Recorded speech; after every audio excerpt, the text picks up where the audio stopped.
God is dead. God is dead.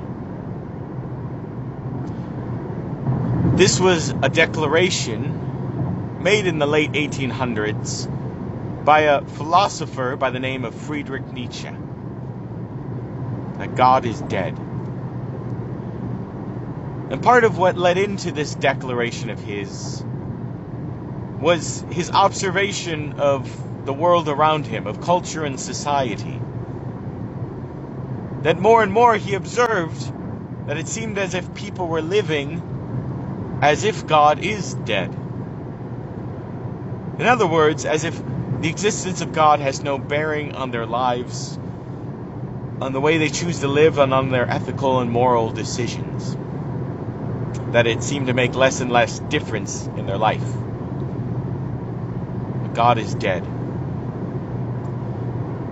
And I think in this, he was partially right. That I think even now in our world today, there's a lot of people who live as if God is dead. As if the existence of God has no bearing on their lives and how they choose to live.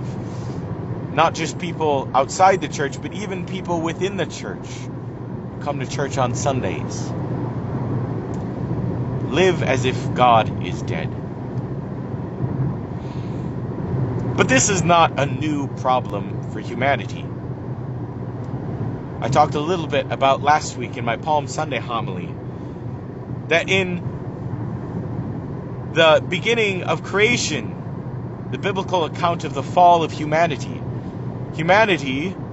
Adam and Eve, made a decision to reject God, to eat of the fruit of the tree of knowledge and good and evil.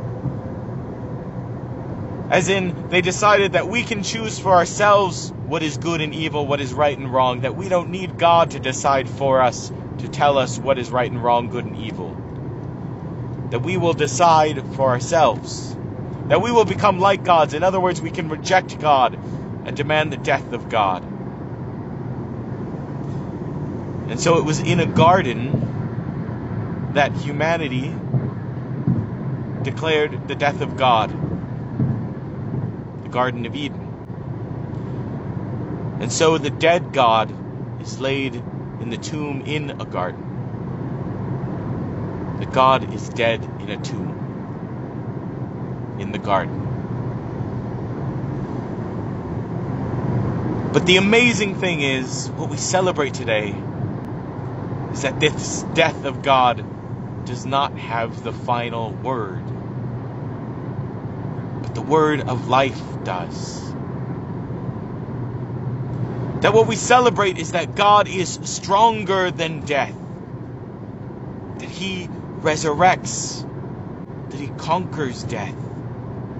That he is the victor over death. So our experiences of death and darkness and destruction in our own lives, but also in our communities, in our culture and society, that God is the conqueror of death. This death does not have the final word. And so we're called as a church in what we celebrate today to go out and live as if God is alive. That there is a living God. And that the way we live is affected by that. That the existence of God makes a difference in how we live in the world. To live as if that bending our knees before this God every Sunday makes a difference in how we live.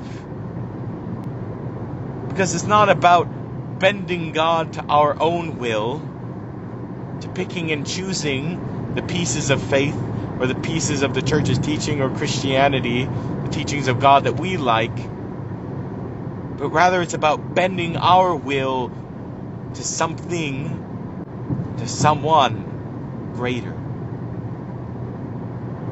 That the bending of our knees every Sunday bends our will to someone greater, the one who is the conqueror of death.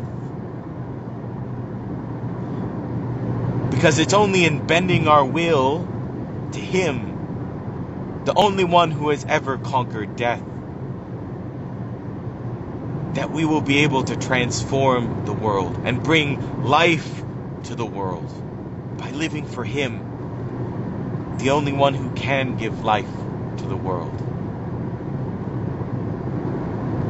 So to close, I want to share with you another quote from another great philosopher, Captain America.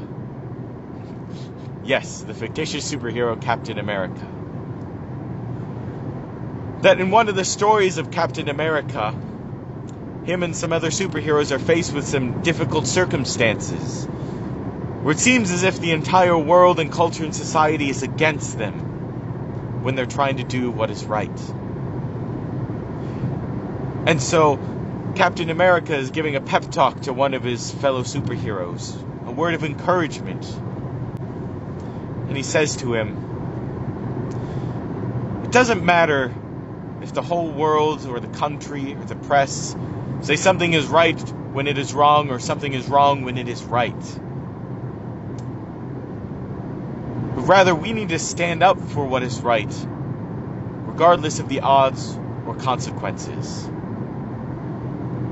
So when the mob and the media and the country and even the whole world tells you to move, your job is to plant yourself like a tree next to the river of truth and say to the whole world, no, you move."